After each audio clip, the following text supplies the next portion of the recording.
sangat penting. Karena apa? Pesan Rasulullah SAW, jangan pernah meninggalkan keluarga kita dalam keadaan ekonomi yang tidak bagus. Jadi ketika kita punya bisnis, ketika kita punya usaha dan itu berkembang, maka ke depan bisa kita wariskan untuk keluarga, untuk anak, untuk cucu kita. Artinya kita selain menjalankan sunnah, kita menjalankan ibadah dan kita benar-benar melaksanakan tugas kita sebagai khalifah di muka bumi ini.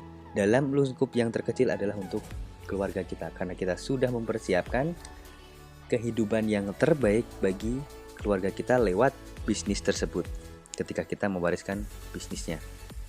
Dan yang keempat, bisnis itu impact-nya luar biasa besar. Kenapa kita bilang impact-nya begitu besar?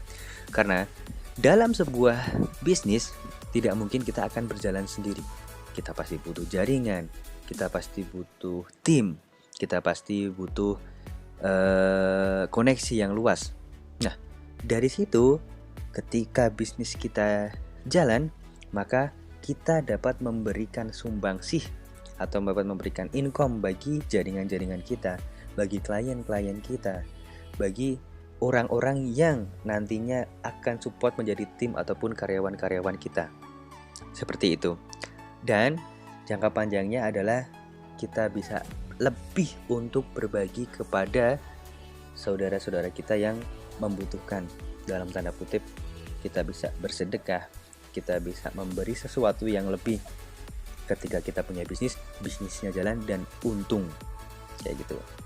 Itu salah satu fundamental bisnis, 4 fundamental bisnis yang kita tekankan di MF Group ini. Kemudian, kenapa bisnis harus di branding? Why? Yes, bisnis memang harus di branding. Karena tanpa bisnis itu di branding, maka orang tidak akan kenal kita punya bisnis apa. Nah, setelah bisnis itu di branding, idealnya kita harus berupaya bagaimana biar bisnis itu bisa eksis. Biar bisnis itu harus bisa tetap jalan. Entah dalam keadaan apapun. Karena apa? Baik untung maupun rugi itu adalah sebuah proses. Begitu pula yang tim MFV lakukan. Bisnis sudah dapat branding, apapun yang terjadi, kita harus tetap eksis. Meski kadang untung, meski kadang rugi. Maka tidak ada kata lain, bisnis itu pasti akan untung. Jika kita belajar dari kerugian-kerugian yang dialami, insya Allah ketemu solusinya, maka bisnis akan untung.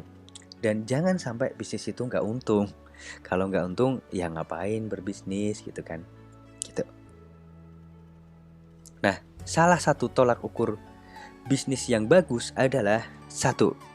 Bisnis itu harus jelas break even point-nya, atau harus jelas kira-kira estimasi balik modalnya tuh kapan ya.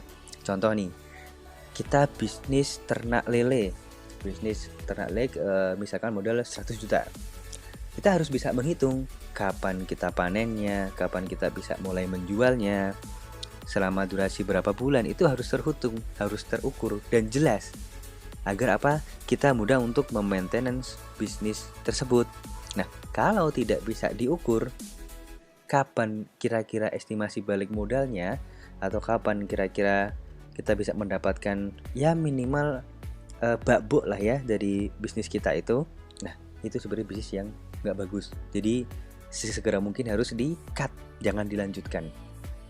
Yang kedua, setelah terukur BEP-nya, bisnis itu harus ada kontinuitasnya atau harus berkelanjutan. Lah, masa iya cuma sekali order terus kemudian sudah kita nggak dapat apa-apa lagi?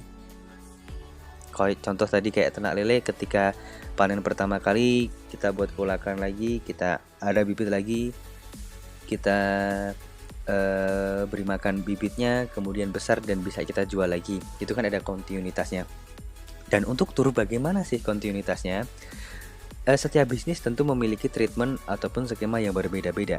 Kalau untuk tur, ketika kita membawa tamu untuk tur, nah ketika pelayanan kita bagus dan hasilnya memuaskan bagi customer, secara otomatis customer ini akan merekomendasikan ke teman-teman, rekan-rekan.